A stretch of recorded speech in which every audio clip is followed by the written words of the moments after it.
Lead together, embrace change, enhance everyone's journey. The 3 core principles of SmartStop, a leader in self-storage real estate across North America, reinforce why we're proud to bring you SheEO Lead-In, the podcast featuring curated conversations with powerful women sharing their impactful wisdom. It's a self-knowledge, self-discovery, and self-preneurship audio storage vault created by and for women. SmartStop's presentation of SheEO Lead-In begins right now. Have you ever felt that you as a woman may not appear to measure up when you see incredible women in strong roles? You may be surprised when hearing from women in these positions and how we all share many of the same challenges. Thank you for joining us for the SheEO Leading-In podcast with Rebecca Jones as we share the journeys of women. Hello, I'm Rebecca Jones, your host of SheEO Lead-In. We are on an exploration together to discover more about the personal journeys of incredible women in both career and life. We all have paths to share that sometimes take incredible turns, deep resilience, and courage to navigate. My hopes are that the challenges shared here encourage women to take leaps of faith and growth when a journey feels too difficult or unachievable. There is great strength deep within each one of us. These stories are meant to share the ways strong women have taken their dreams to strive and thrive to new heights, despite their sometimes rocky paths, and found a way to lead in. Today, we're here with Kara Hertzog from Innovative Employee Solutions. How are you today? Good. Thanks for having me. Well, Kara, I'm super excited to hear about your family business because I happen to love family businesses. And I understand that you and your mother started this company, or? It goes back a little further than that. Okay. My gramps actually started it. What? In Colorado. Okay. And at the age of 24, he sent my mom to San Diego without knowing a soul to open up another branch. At the time, it was a staffing firm. And she had been a receptionist at their company in Colorado and said, hey, I want to open up a branch in San Diego. And he sent her out by herself to open it. I always like to say, well, he liked to have the ski and the surf, so that he could have it in a location to go whenever he wanted to get in the water or ski down the mountain.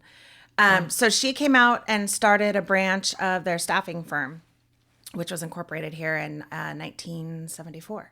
So she has been working in the business ever since. She retired, probably 25 plus years ago for the most part, but still is involved in some of our larger meetings. And we have all staff meetings once a year that we bring everybody into town for, and she comes to those. But it's great that she gets to retire too. So when did you get involved? Well, I like to say since birth, because she at the time was a single mom too. So she would bring me in my car seat and sit me behind her chair, and I grew up running the hallways of that business. Wow. But officially, I just celebrated my 19th anniversary. Wow, that's impressive. Yeah, so it's been a while. Okay. So tell us a little bit about what your day looks like, because I'm sure it's probably a little different every day. It is different every day. We have about 70 employees, and we have employees around the world, from Philippines to Ireland, the UK, and Canada, and the majority in in the United States. And so it's really being there to support the team. I am the president of the company, so well involved in some of the day-to-day tasks, really there to support the leaders of the company that are in the day-to-day. And then I try to get out in the community as much as I can too. So that always throws in a wrench into your day. So there's nothing ever typical. So what do you do out in the community? What type of meetings do you go to and all of that? We have, and they're not always in San Diego, but we do a lot of industry conferences, and those are around the country, sometimes around the world. And then I've grown up, my mom has always been very charity conscious, and so we support a lot of the Y causes and Children's Hospital and, just a lot of the Angels Foster Family Agency. So a lot of the different charity organizations around the county. Try to go and support as many as I can. And you've lived in San Diego County your whole life? Most of my life. I went to Villanova back in Philadelphia for college, stayed out there for a while, moved to Boston, came back, moved back to Philly. So I am an East Coast and West Coast girl at heart. Okay. But you love it here, I can tell. I do. I've been back since 2019. Okay. And now have 2 little nieces here as well. So can't ever be too far from them. Oh, no, definitely not. So do you have a word that describes you that you just think, that's me? That's me. That's a good question. I hope people say empathetic or kind is what I would like to be remembered as. I really feel like taking care of your people, whether that's your family, your teammates, your employees, your community, whatever that means to you. Yeah. I hope that people have always think of me and think fondly that I am empathetic towards their cause, towards their feelings, and support them as much as I can. I love that. I talk to a lot of kids and they always say, what can I do to help you? And I say 2 things: pick up your trash. Yeah. But the other thing is I tell them to be kind, because I think a lot of times when you're kind, it's unexpected because there's so much going on in this world and it's so dynamically changing. When you're kind and you take that time, you really make an impact and you create an impact that others can follow. I agree. And I think that, kindness has kind of gone by the wayside a little bit. Yeah. And, it's unfortunate because I think that's what makes the world go round, really. And definitely. I don't think that there's enough time devoted to it. It's hard. It's hard to put food on the table sometimes these days. And, you're looking about how you're going to pay your rent or your mortgage or whatever it is. And so you're hustling. And I think kindness becomes second nature. But I believe that if you always make that at the forefront, everything else falls into place. I couldn't agree more. And I also tell the kids, especially to the grumpy people. Yeah. Be kind, especially to the grumpy people. Kill them with kindness is real thing. It really is. So let's talk a little bit about success and failure. I think with every successful person, there's usually a lot of failure that happens. So what are your thoughts about that? So I have a huge failure story. Oh, gosh. I loved this industry, loved the business, had other passions as well in childcare and child enrichment. And so my mom and the business were really supportive of me really wanting to explore that. So in 2015, I think it was, I moved back to Philly, got my master's in education. I was always still serving in some sort of leadership role part-time at the company. But the plan was to get my master's out there because I could do it quickly and it had a good reputation, and come back to San Diego and open up a daycare center. Well, I fell in love with the town I was in and opened up a child enrichment center. And so it was a kid space from, newborn up to about 6, where there was an open play space, a cafe. You could bring your kids, grab a cup of coffee, watch them play. But we also had enrichment classes. So music, art, preschool, a bunch of different classes for child enrichment. And it was a huge success in that it really brought together a community. The parents loved it. The kids were fantastic, but it didn't survive. It was, the building was 100 years old, and so it broke every other minute. Oh, and, kids, it's not like they're easy on a building. Right. So I am the least handy person that you could imagine. And so I really just couldn't keep up with the cost of the repairs, having to bring somebody in each and every time. Mm-hmm. And I have to say, if I reflect back on it, I felt maybe a little bit like imposter syndrome because I didn't have kids. And even though I loved them, but I didn't know how. I know from what I know from my friends' kids, and I'm always very involved in their lives, but not raising children, it made me feel like maybe I didn't always know what I was doing. And I think that had some effect on the business, which has been a good life lesson at Innovative Employee Solutions. I have a secret for you. You're going to appreciate this. Okay. No parent knows what they're I know. doing. Well, I've learned that. we really don't know what we're doing, and that's okay. But I just want to share that with you because you're like, oh, I didn't feel like I knew what I would do. I literally, most of the time I thought, well, if I can keep my kids alive, they don't get hurt badly, and they can grow up to be the, amazing people, I've done my job. I don't know how I'm going to get there. Right. In that in-between time, I remember when when my son was really little, he used to get super high fevers, like 104 on a regular basis. And I would call up my mom and I go, Mom, I don't know what to do. And she goes, I don't know. Just give him some Tylenol. I'm like, Mom, I already gave him Tylenol. It's not moving. And I mean, I actually had to go to the pediatrician and say, hey, I can't get this down. I need help. Like, I'm nervous about this. So you know what? None of us know what we're doing.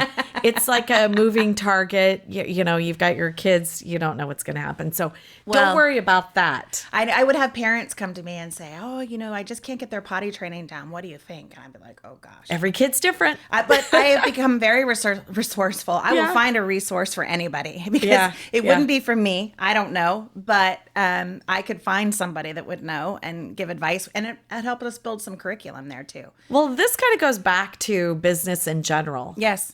No one really knows exactly what they're doing because there's no book Correct. that it covers every single topic, every single situation. It's kind of a hit or miss, you have to try things. And, I think that kind of comes back to, trial and error and, are you successful? Are you not? Did you make mistakes? I think you have to make mistakes on some level.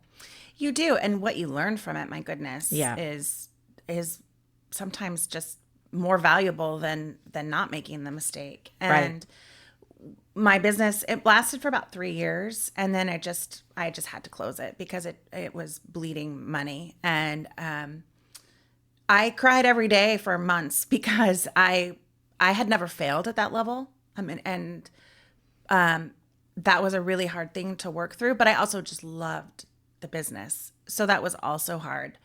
But when I look back at how I run the company now versus some of the things that I did then with that business, it's taught me so much that I wouldn't ever take that back. First of all, it fulfilled a passion of mine. I got to see if that's really what I wanted for my life. Right. And I even found out that I didn't. So, there's so much value in that as well. Agreed. But looking back, and I still make mistakes all the time. And I never know, is it the right thing? Is it not? But what I have learned is that you have to trust your gut and you have to do what you think is right. And if you're doing it through the right ethical lens and, in my opinion, doing it through kindness, it's hard to go wrong. I love that. That's actually advice. I think that is good, sound advice. So we're not even going to talk about advice because you just actually laid some serious advice right there. That was great. Well, that's how this company was run from day one, starting with my Gramps. And he always felt like if you put your team first, the rest will follow. The profits will come, the business success will come, your personal success will come. And that's been ingrained in me from day one. So I can't take credit for it, but it is how our family business has been run. Hold on. Kara, I think you're selling yourself short. And let me tell you why. Because if you didn't continue those efforts in the way that only you can bring to the table, if you didn't continue those efforts that were really on that same level, you wouldn't be successful. Truly. Well, that's true. But you're doing it your way. In a different spin. That's right. Yeah. That's right. So you're doing... Thank you. Yeah, no problem. You got to be a hype girl too of another woman. Always. So let's talk a little bit about balance. Let's look at work and then you look at, your responsibilities at home. How do you balance them? Because I don't know about you, but I personally feel most of the time, I'm crushing it. And then I have these moments where I'm like, oh my gosh, I can't balance anything. I'm overwhelmed. So what do you experience? I have definitely not mastered balance. I mean, the company I'm not married and I don't have children, so I do have more flexibility in my life. But instead of fulfilling that with, I don't know, running marathons or whatever that hobby may be, I fill it with work. Yeah. But I love it. And not every day. Yesterday, my sister and my mom and I went for a spa day. So, you do balance it with things like that fill your soul. But I probably am the worst at giving balance advice because I'm very heavy in work, but I love it. And so it doesn't always feel like work either. Yeah. But I will bend over backwards to make sure that I am not letting anybody down and that I am giving everybody in my life that needs me that support. Mm-hmm. And, you know, sometimes balance just isn't going to happen. Yeah. Because we're in seasons all the time. But you have to remember, though, that if you don't put yourself first sometimes, then you're no good to anybody. That's right. And I think that's a hard lesson for a woman to learn, because that they're not as good at that sometimes, because you are trying to please everybody and be there for everybody all the time. But if you don't take those moments to recharge your batteries, you can't be good for anybody. And set a boundary. Mm-hmm. How good are you about turning your phone off? I'm actually pretty good. Ooh. I've learned that.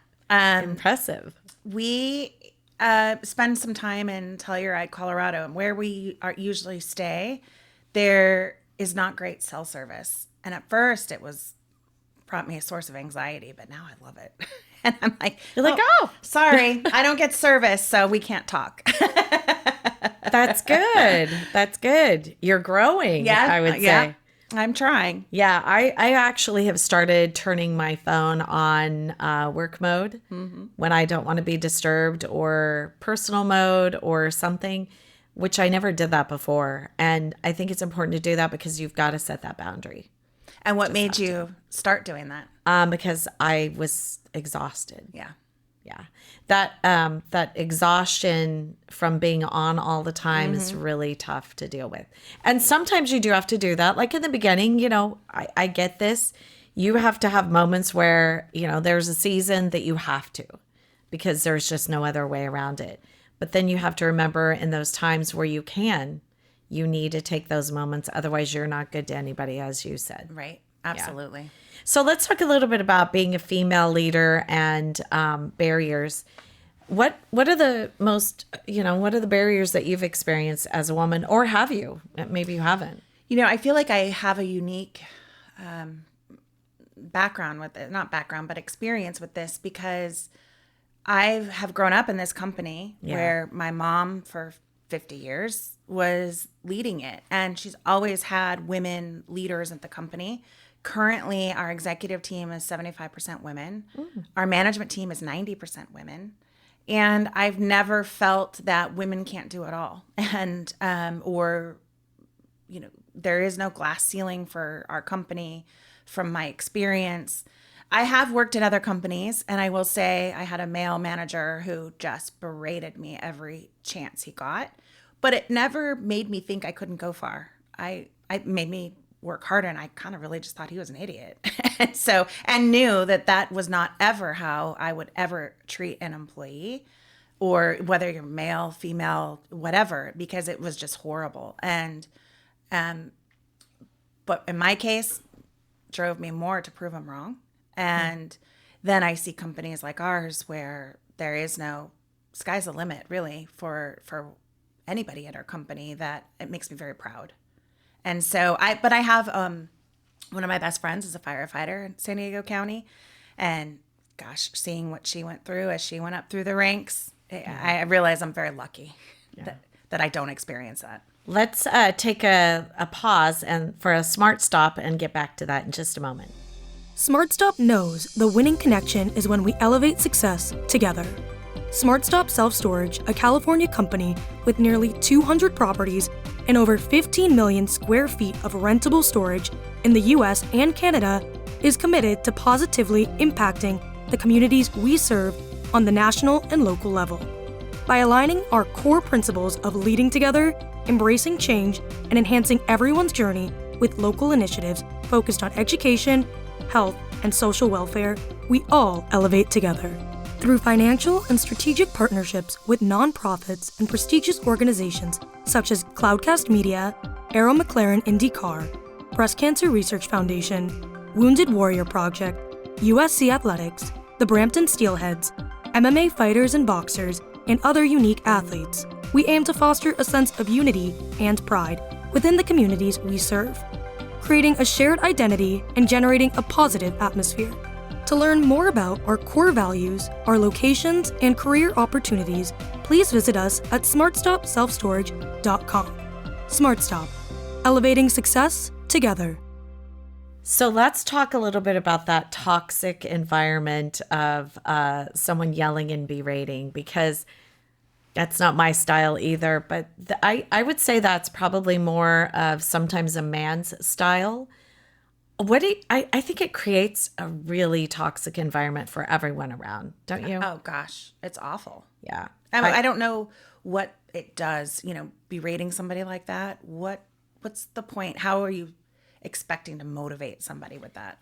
Yeah, well, I think that nobody responds well to that. Yeah. I mean, even like children or anybody, nobody responds well to being berated and yelled at. There, I just feel like no one listens when you get to that point.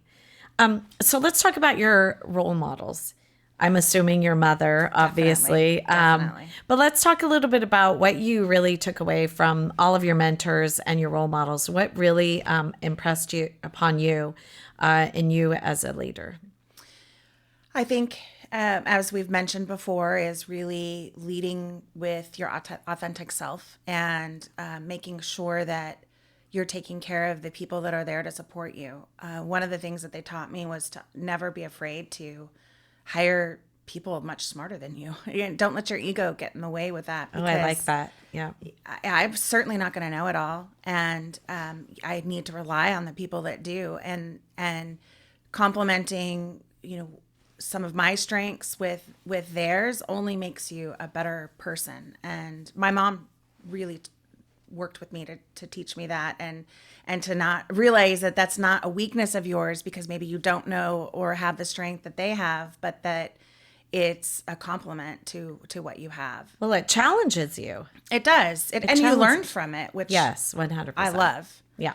But I think also that, leading, as we talked about earlier, with kindness too, and that you really lead through the lens of taking care of people so that it motivates them to want to work harder, and really encouraging their goals and encouraging, what their career path might look like, so that you're bringing their best self to work every day too.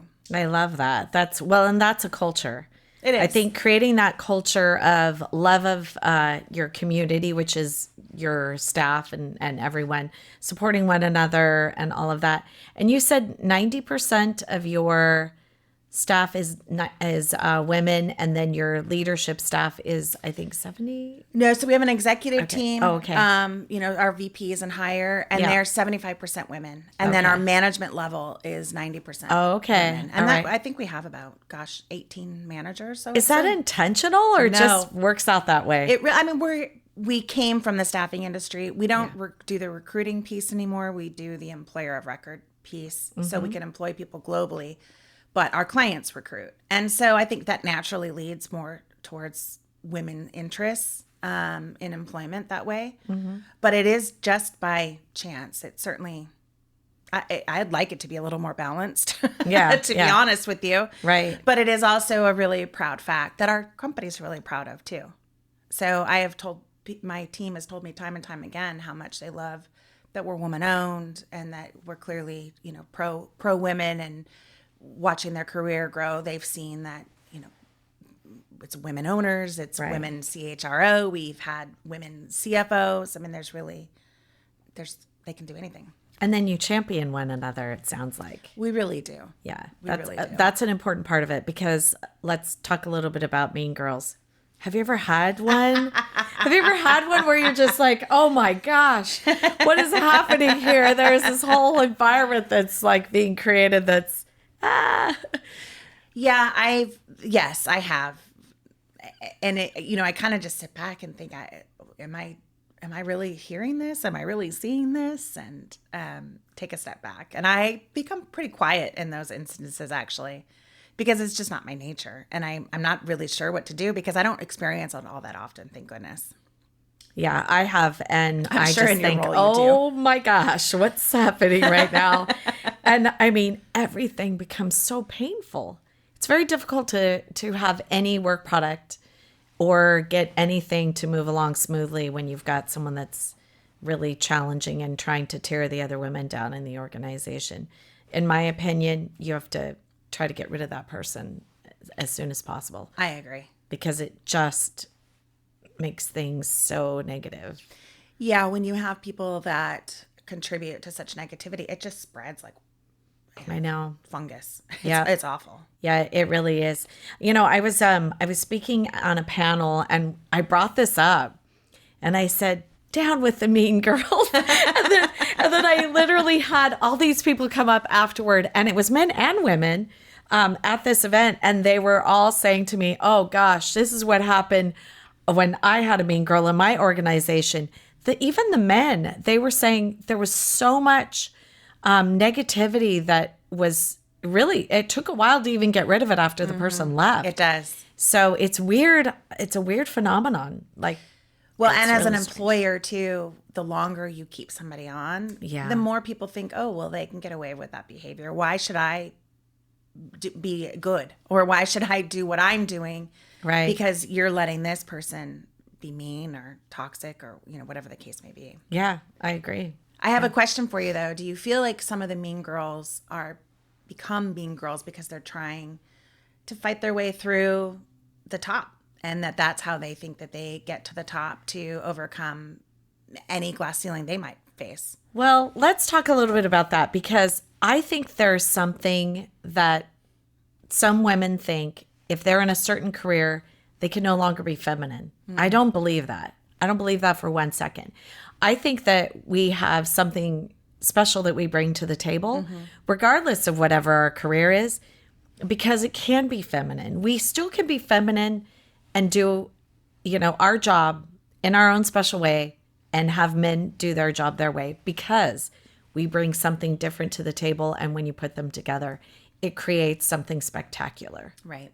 So I don't really think that, that mean girls, I think there's no place for them in an organization. And back to the point of getting them out pretty early. But I think it's good for women to continue to have their own special way of doing things without trying to conform to what they think their job should be. I agree. Yeah. Okay, so let's talk a little bit about what you're most passionate about in your career, because I think for you, and you didn't say this specifically, but I get the very sense that you like to see people soar to whatever they're supposed to be doing. I don't know why I got that from you, but I feel like I get that from you. You are correct. Okay. So how do you do that? Is it through mentioning to them, hey, you might want to try this, going and getting this leadership training, or what do you do specifically to help people go to that next level? Well, we are a small company, so it does become a little bit harder sometimes, because we don't have all these different career opportunities. When you're a smaller company, there's a longer road to climbing the career ladder, I would say. But what I have tried to do, what our leaders try to do at the company, is really listen to your employees. And even if it's, out at a happy hour, when you hear an interest that they have, I remember that and I take it to heart, and I'll go right to HR and say, hey, so-and-so has an interest in this. How can we cultivate that? Is it, a side project that they could be part of? Is it a learning track that we could implement?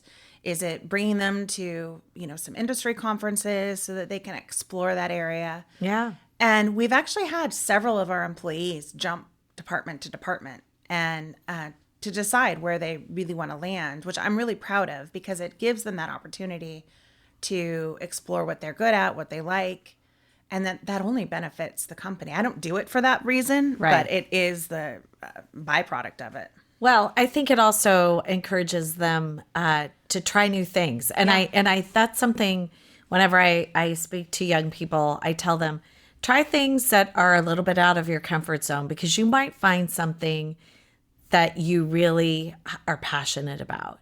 And even if it's just doing something a little differently that you're already doing within your career, you might say, oh, try this. And then they go, oh, I don't know about that. But then they actually find that they're really good at that. And then they grow and then they soar. And then, kind of back to your point, there might be something else that they could pivot in their role and bring something more to the table. Right. And I think a lot of times as women, we're scared to do that. I think we're kind of our own worst enemy. I have a lot of people say, oh, I have imposter syndrome, or, oh, I'm scared to try something new because I don't want to fail. Right. Men don't do that. They're like, oh, I can do something even if they really can't do it. I think for the most part, they're like, they think they're better at things than they actually are, which isn't a bad thing. No. But I think we women are kind of afraid of that. It's kind of the unknown. Well, one of the philosophies at our company, for good or bad, is fake it till you make it. And I think that if you kind of have that mindset, you can go all in on something, and maybe you don't make it, but at least you tried it, and you can say that. And so we've tried to create low pressure opportunities for people to have those opportunities to try something new, try something different, make a tweak in their career path, whatever that looks like. Instead of somebody like me who went all in, moved back to Philly, that's a lot. 100-year-old business, Yeah, and, that's a lot. and failed at it. So it's a very public failure, but giving somebody some low pressure chances to find out, what they like is a great way to do it. I love it. So, advice.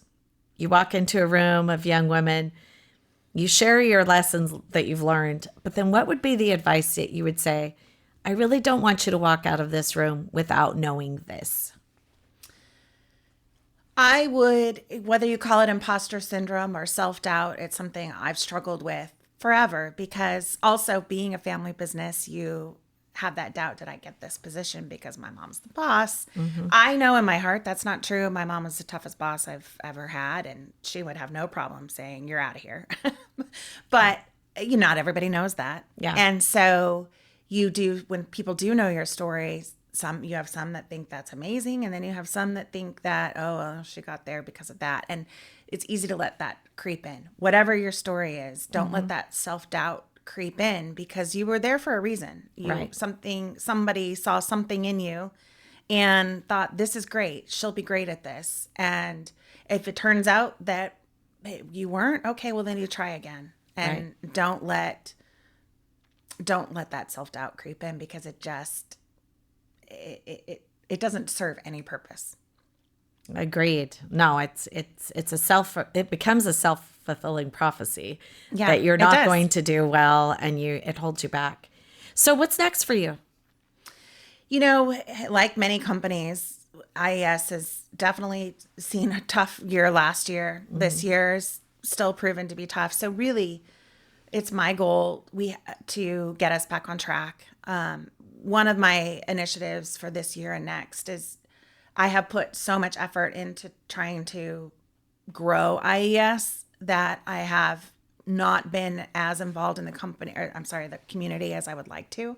Mm. We do a lot of charity things in terms of luncheons, but I'd like to be on a few more boards. And that is something that I miss quite a bit. Moving back in San Diego, I thought I would join something sooner than I have.